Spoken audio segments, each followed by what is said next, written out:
नमस्कार दोस्तों।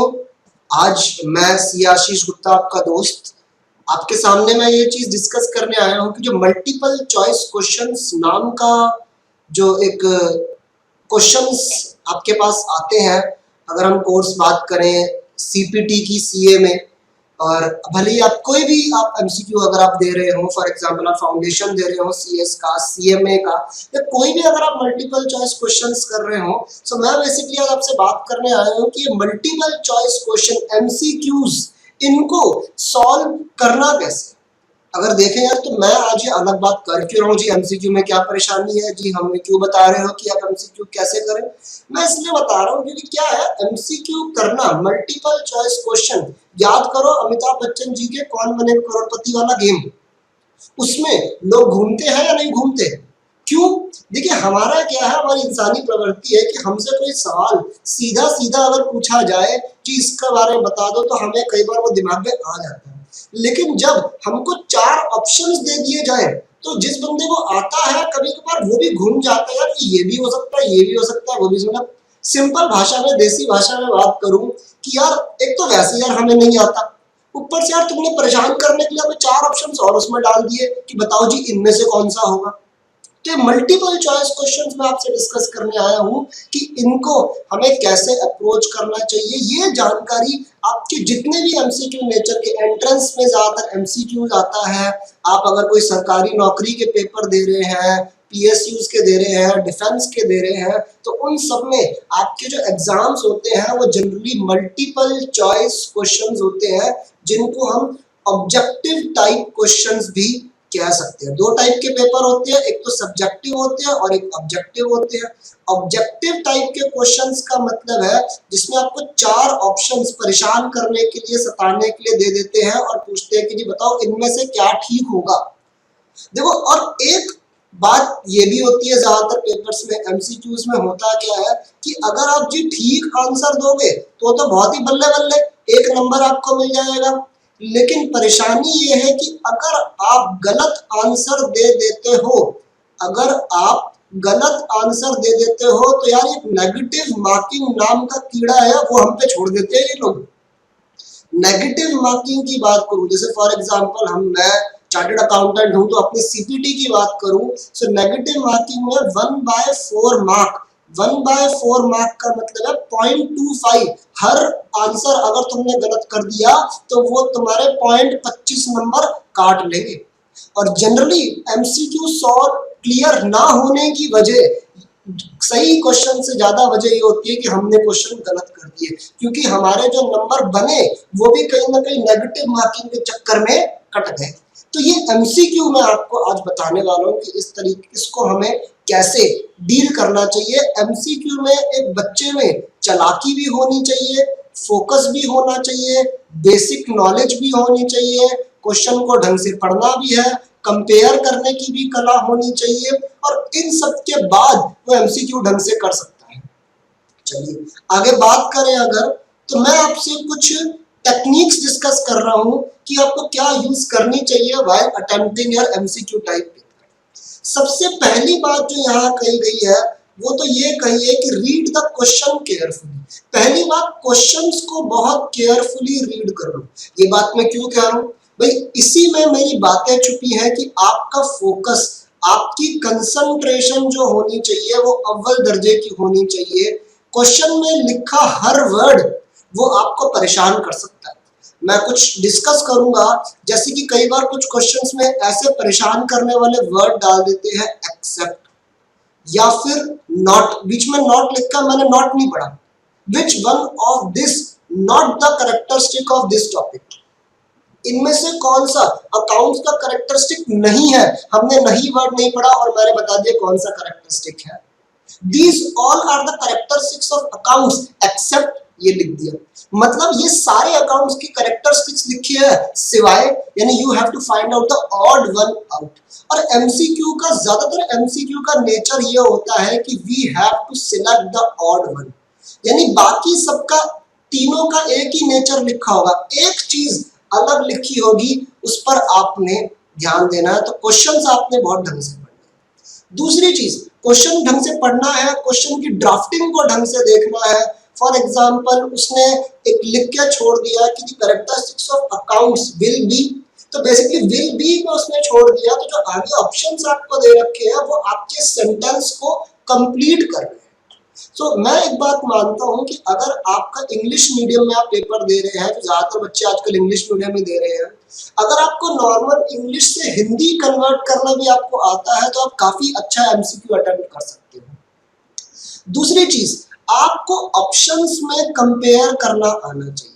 कई बार क्या होता है, जो चारों ऑप्शंस है वो कहीं ना कहीं घूम फिर के एक ही बात कह रहे हैं। हमें सारे ऑप्शंस को ढंग से पढ़ना है और जो ऑप्शन, थर्ड पॉइंट देखिए, सिलेक्ट द बेस्ट वन, जो आपको लग रहा है कि ये सबसे ज्यादा उस बात पर ठीक बैठ रहा है। क्योंकि जब एमसीक्यू पर आते हो तो कई आपके ऐसे लॉजिकल रीजनिंग वाले क्वेश्चंस होते हैं, तो वो ऐसा लगता है कि वो सारी वही बात कह रहे हैं।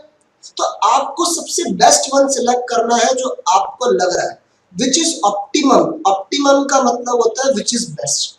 देखिए, अब आप बोले कहीं सर अगर वो गलत हो गया तो भाई देखो, अल्टीमेटली तो कृष्ण जी ने भी कहा था यार कि अपनी मेहनत पे ध्यान दो, अपने काम पे ध्यान दो, फल की इच्छा छोड़ दो। हाँ, फल की इच्छा हमेशा रहती है, लेकिन कभी कभी मेहनत करते दौरान फल को थोड़ा साइड में रखना पड़ता है अपने दिमाग से। अगर हर क्वेश्चन इस उससे करोगे डरते डरते, तो ये याद रखो, डर में हमेशा काम खराब होता है। याद रखना, डर के आगे जीत है। आपने काम अपनी तरफ से पूरा करना है, क्वेश्चन ढंग से पढ़ने हैं, उसमें जो एक्सेप्शनल वर्ड्स हैं वो ढंग से पढ़ने हैं, ऑप्शंस कंपेयर करने हैं और सबसे बेस्ट आंसर एक सिलेक्ट करके देना है। चलिए, एक मेन बात, मूल मंत्र हम जिसको कह सकते हैं, वो आपको बताना चाहता हूँ। देखो, आपने एक कहावत तो सुनी होगी कि practice makes the man perfect, practice makes the man perfect and women also.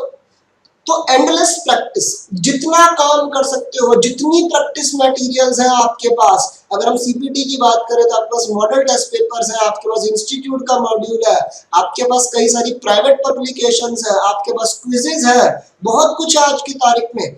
जितनी ज्यादा से ज्यादा प्रैक्टिस कर सकते हो वो आपका सक्सेस मंत्र होगा। भाई, अगर विराट कोहली किसी भी गेम में खेलने जाता है, जाके सेंचुरी मारता है, तो आपको नहीं पता कि उसके पीछे उसने कितनी नेट प्रैक्टिस करी होगी। This practice is considered as your net practice. जितने ज्यादा क्वेश्चंस करोगे, उससे एमसीक्यू को अप्रोच करने की, सॉल्व करने की जो कला है, जो तरीका है करने का, ऑप्शंस को पढ़ने का, कंपेयर करने का, जो मैं ये बातें कह रहा हूँ, अभी तो कह रहा हूँ, ये तब आप चीजें अपने अंदर ला पाओगे जब ज्यादा से ज्यादा प्रैक्टिस करोगे। तो ये चीज ध्यान रखना। अच्छा, कुछ एक छोटी मोटी, देखो, चालाकी वाला दिमाग भी होना चाहिए। मतलब मैं क्या बता रहा हूँ, जैसे फॉर एग्जांपल मैं एक एमसीक्यू सॉल्व कर रहा हूँ और पहले क्या हमारा कोई भी क्वेश्चन को अप्रोच करने का एक बेसिक आइडिया होता है हमारे दिमाग में, जिसको हम अपना बेस कहते हैं। ये बेस है हमारा सब्जेक्ट का। आप एक बेस पर चल रहे हो, दो बेसिस पे आपको कंफ्यूजन है, आप एक बेस पे चल रहे हो, आपने लगाया। एमसीक्यू की एक और खास बात है, जब एक सब्जेक्टिव पेपर देते हो तो आप करते रहते हो, लिखते रहते हो, बिना ये पता लगे कि जी हम ठीक भी कर रहे हैं नहीं कर रहे। इसमें क्या है, फॉर एग्जांपल आप एक बेस पे चल रहे हो, आप एक बेस पे चल रहे हो और आप उस बेस पे चलते हुए आप एक आंसर पे पहुंचे, लेकिन बदकिस्मती से वो आंसर आपके ऑप्शंस में ही नहीं है। अब मैं कहूंगा जी ये बदकिस्मती नहीं है, तो आपकी किस्मत है कि वो आपको मौका दे रहा है कि भाई अपने दिमाग को ठीक कर ले, बेस को ठीक कर ले, तेरा आंसर तो ऑप्शन में नहीं है। तो आप एकदम से अपने बेस को चेंज करो और दूसरे बेस पे देखो कि वो आंसर ऑप्शंस में है क्या, और वही ठीक आंसर होगा। सो बेसिकली ये चालाकी भी आपको आना चाहिए कि अगर आप एक अप्रोच से कर रहे हो, तो एक आपने जुगाड़ लगाया, उससे आंसर नहीं आया, तो एकदम से आप दूसरे जुगाड़ पे शिफ्ट हो जाओ। चलिए, आपके लिए मैं आपको एक दो चीजें और बता दूं। देखिए, जनरली मैंने अपने एक्सपीरियंस से, क्योंकि बहुत सारे एमसीक्यूज की प्रैक्टिस की है जो आपको भी करनी है, उससे आपको बता रहा हूं। ज्यादातर जितने क्वेश्चंस जिनमें ऑल ऑफ द अबव मेरे पास ऑप्शन होता है, ऑल ऑफ द अबव वाला जो ऑप्शन है वही हमारा करेक्ट आंसर होता है। अच्छा हाँ, लेकिन मैं ये नहीं कह रहा कि भैया बिना पढ़े आंसर कर देना, ऑल ऑफ द अबव लिखा है जी, सर ने कहा था ऑल ऑफ द अबव, टिक मार दिया, वो गलत है। क्वेश्चन ढंग से पढ़ना। लेकिन मैं ज्यादातर वाली बात बता रहा हूँ, ज्यादातर। ऐसे ही कई बार ऑप्शंस में लिखा होता है नन ऑफ द अबव। बच्चे क्या करते हैं, इस नन ऑफ द अबव को टिक करने में जल्दी करते हैं कि जी हमारा आंसर तो ये नहीं आ रहा, तो इसमें से कुछ भी नहीं है, सारे ऑप्शंस गलत है। नन ऑफ द अबव ज्यादातर सही आंसर नहीं होता, इनकरेक्ट होता है। पहले सारे जो भी अपने दिमाग में बता रहा हूं, सारे जो जुगाड़ अपने दिमाग में है सारे लगा के देख लो, अगर किसी से आंसर नहीं आ रहा तो शायद भूले भटके आंसर हो सकता है। नन ऑफ द अबव, ज्यादातर none of the above answer नहीं होता। अब मैं आपको 2-3 एमसीक्यूज एग्जाम्पल के तौर पे बताना चाहता हूं, और जिस तरीके से मैं उनको परफॉर्म कर रहा हूं आप उन टेक्निक्स को अपनाने की कोशिश करना। देखिए, अकाउंट्स से रिलेटेड आपके पास कुछ मैंने क्वेश्चंस डिफरेंट टॉपिक से डाले हैं।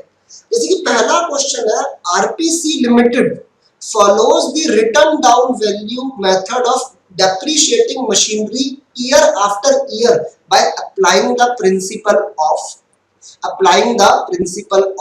कंप्लीट करो आप इसको। एक बात मैं पहले मार्क करूंगा, प्रिंसिपल यानी एक अकाउंटिंग प्रिंसिपल इसमें से उसने पूछा है पहली बार। हाँ देखो, ये बात जरूरी है कि भैया एमसीक्यू अच्छा वही कर सकता है जिसके पास उस सब्जेक्ट की बेसिक नॉलेज हो। ऑब्वियसली नॉलेज से बड़ी तो कोई चीज ही नहीं है, नॉलेज होनी चाहिए। इसने बोला आप return down value method year after year, एक के बाद एक, मैंने कहा था इंग्लिश को हिंदी में कन्वर्ट करना, एक के बाद एक निरंतरता, एक ही चीज को बार बार परफॉर्म करते रहना, वो मेरा आंसर है। अकाउंट्स के प्रिंसिपल को बात याद करें। देखिए, ये कह रहा है कि आप ईयर आफ्टर ईयर अगर एक ही चीज फॉलो करोगे तो ये कौन सा प्रिंसिपल है? पहला ऑप्शन इसने दे दिया कंपेरेबिलिटी। भाई कंपेरेबिलिटी होता है दो चीजों को कंपेयर कर पाना। ये अगर मैं ईयर आफ्टर ईयर एक ही चीज फॉलो करूंगा तो कंपेरेबिलिटी प्रिंसिपल का नाम नहीं है, कंपेरेबिलिटी तो फायदा है। कन्वीनियंस होगी, ये भी एक फायदा है। कंसिस्टेंसी, ये बेसिकली एक प्रिंसिपल का नाम है। अकाउंटिंग के फंडामेंटल अकाउंटिंग असम्पशंस की बात करूं तो कंसिस्टेंसी इसका सही आंसर है। बच्चे गलती कर सकते हैं, बच्चे कहते हैं हाँ जी यार एक ही काम बार बार करेंगे तो कंपेयर करने में भी आसानी होगी, कन्वीनियंस भी होगी, कंसिस्टेंसी भी मेंटेन कर सकते हैं। तो काम करते हैं, आंसर कर देते हैं ऑल ऑफ दी अबव, लेकिन ये गलत है। देखो दो बातें, दो चालाकियां आपको कंपेयर करना सिखा रहा हूं। जब मैं कंपेयर करता हूं ऑप्शंस तो ये दोनों उनके बेनिफिट्स, बल्कि इसने मुझसे प्रिंसिपल पूछा है। पहली बात तो आंसर पहले ही क्लियर हो गया था, अकाउंटिंग प्रिंसिपल अगर आप पढ़ो तो ये एक प्रिंसिपल है, बाकी ये कंपेरेबिलिटी और कन्वीनियंस मेरे प्रिंसिपल्स के नाम नहीं है। दूसरी चीज, जब मैं कंसिस्टेंसी की बात करता हूं तो मेरे कंसिस्टेंसी प्रिंसिपल के अंदर ये दोनों चीजें ऑलरेडी इंक्लूड हो जाती है, इसलिए मैं कहूंगा कंपेरेबिलिटी और convenience is a part of the word consistency. Consistency एक बड़ा वर्ड है, तो जो चीज तीसरा ऑप्शन आपके बाकी सारे ऑप्शंस को कवर कर रहा है, इसलिए तीसरा ऑप्शन मेरा आंसर हुआ। ये सारी चीजें, क्वेश्चन भी ढंग से पढ़ना है, ऑप्शंस भी कंपेयर करने हैं, ये सब आपको देखना पड़ेगा। चलिए आगे बढ़ते हैं। बैंक रिकंसिलिएशन स्टेटमेंट बहुत पॉपुलर टॉपिक है बच्चों के बीच में। A bank reconciliation statement is prepared to know the causes for the difference between। Bank reconciliation statement जो आप बनाते हो वो कौन सी दो स्टेटमेंट्स के बीच में, कौन सी दो बुक्स के बीच में डिफरेंस को ढूंढने की कोशिश आप कर रहे हो। चलिए, ये आपको याद होगा, आपने 11 में भी पढ़ा है कि जी हम तो पासबुक और कैश बुक को आप कंपेयर कर रहे हो, लेकिन जब एमसीक्यू आते हो, एमसीक्यू बहुत डिटेल होता है। मैं मानता हूं एमसीक्यू का सिलेबस एक महासागर की तरह है जो किसी भी तरीके से आपसे क्वेश्चन पूछ लेगा। Balance as per cash column of cash book and passbook. Cash book आपको याद है, कैश बुक के 3 कॉलम्स होते हैं, cash column, bank column, discount column. क्या हम कैश बुक का कैश कॉलम और पासबुक में कंपेयर करते हैं? Obviously you should have the basic knowledge. Passbook is maintained by bank, cash book is maintained by us the business. Bank के balance cash column में नहीं होता, बैंक कॉलम में होता है जनाब। So bank column of cash book and passbook, this is the correct answer B. तीसरा भी पढ़ लो, बैलेंस, पहले ऑप्शन सारे पढ़ना बहुत जरूरी है। देखो तो केबीसी में कई बार देखा ना, लोग ऑप्शन सुनने बिना पहले आंसर दे देते हैं। ये कॉन्फिडेंस है, लेकिन कॉन्फिडेंस को ओवर कॉन्फिडेंस बनते देर नहीं लगती, ध्यान रखना। Balance as per bank column of cash book and balance as per cash column of cash book. यार ये तो कह रहा है कैश बुक को ही कैश बुक से कंपेयर करो, यार ये कैसे हो गया जी? कैश बुक को पासबुक से करना है। This is the correct answer. चलिए, नन ऑफ द अबव नहीं है, याद रखना। चलिए आखिरी में आपसे और थोड़ा मैंने अभी प्रैक्टिकल भी हमारे पास पेपर में आता है तो ये डिस्कस करने की, बहुत आसान क्वेश्चन है, कोई स्पेसिफिक टॉपिक से मैंने क्वेश्चन नहीं किया। देखो ध्यान से पढ़ना है प्रैक्टिकल क्वेश्चन को। Rent paid on 1 October 2013 for the year, सालाना रेंट है। पहली बात तो ये सामने निकल कर आई कि जी रेंट हम सालाना पे कर रहे हैं। टू 30 सितंबर 2014, खुद देख लो क्या 2013 अक्टूबर से 2014 सितंबर एक साल नहीं होता है। 1200 का रेंट दिया। अब बात आई जी साल का 1200, इसका मतलब एक तरीके से महीने का 100 रुपए का रेंट है, 100 रुपए पर मंथ। चलिए इसके बाद बात आई 1 अक्टूबर 2014 से एक साल 30 सितंबर 2015 का 1600 का रेंट दिया, साल भर का 1600। इस हिसाब से देखा जाए, अगर मैं 12 महीने के हिसाब से देखूं तो 1600 डिवाइड बाय 12 मेरा तकरीबन 133 रुपए प्रति महीने का रेंट बैठा। सवाल क्या है, अभी तक सवाल नहीं आया क्वेश्चन में, रिक्वायरमेंट हमेशा बहुत ढंग से पढ़ लो।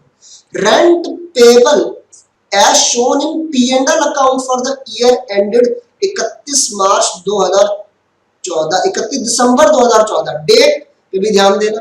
31 दिसंबर 2014 के एंड पे जो मैं P&L बनाऊंगा उसमें कितना रेंट दिखाऊंगा। अकाउंट्स हमेशा एक्रूअल बेसिस पर होती है। 31 दिसंबर 2014, 10 बातें दिमाग में आ रही है। 31 दिसंबर 2014 साल खत्म हो रहा है, यानी कैलेंडर ईयर फॉलो कर रहे हैं, यानी 1 जनवरी 2014 से साल शुरू हुआ होगा, 31 दिसंबर खत्म होगा।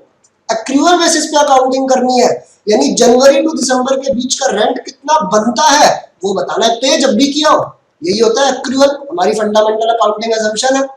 मैंने 1 अक्टूबर 2013 से 30 सितंबर 2014, मेरे को सिर्फ 2014 की बात करनी है, यानी मैं 9 मंथ्स जो है वो मैं लूंगा 2014 के, यानी ये 30 सितंबर 2014 तक। इसमें 1200 रुपए का रेंट था, हमने इंटरप्रेट किया था 100 रुपए महीना, तो 9 महीने का हो गया 900 रुपए। इसके बाद 9 महीने मेरे 2014 के इसमें आ गए, और बाकी के 3 महीने 1600 के हिसाब से इसमें आ जाएंगे।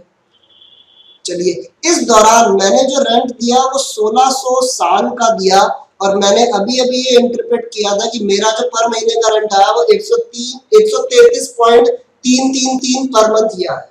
तो 3 महीने का देखा जाए तो आप 133.33 को इंटू 3 कर देंगे तो ये मेरा आ रहा है 400 रुपए। इसका मतलब कुल मिला के 2014 का मेरा रेंट बनता है 1300 रुपए, which is the correct answer. देखिए प्रैक्टिकल क्वेश्चन है मेरे हिसाब से एमसीक्यू में ज्यादा आसान होते हैं, क्योंकि उसमें आप अपना लेकिन अगर वे गलत लाइन में गलत बेस पे चले जाएंगे तो आंसर गलत हो जाएगा। लेकिन इसमें हमको ऑप्शंस के बीच में कंपेयर नहीं करना पड़ा, थ्योरी में कंपेयर करना पड़ता है।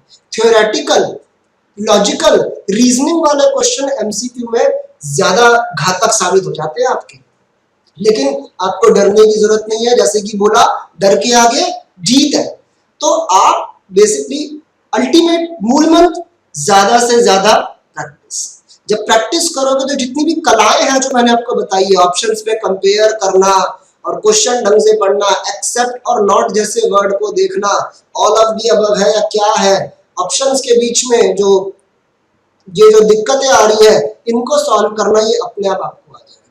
चलिए बेस्ट ऑफ लक। मैं इसी के लिए आपको कहता हूं आगे आपके एमसीक्यूज की आप बहुत ज्यादा से ज्यादा प्रैक्टिस करें, आप बिल्कुल कर पाएंगे। आज के लिए मैं इतना ही कहना चाहूंगा। Thank you.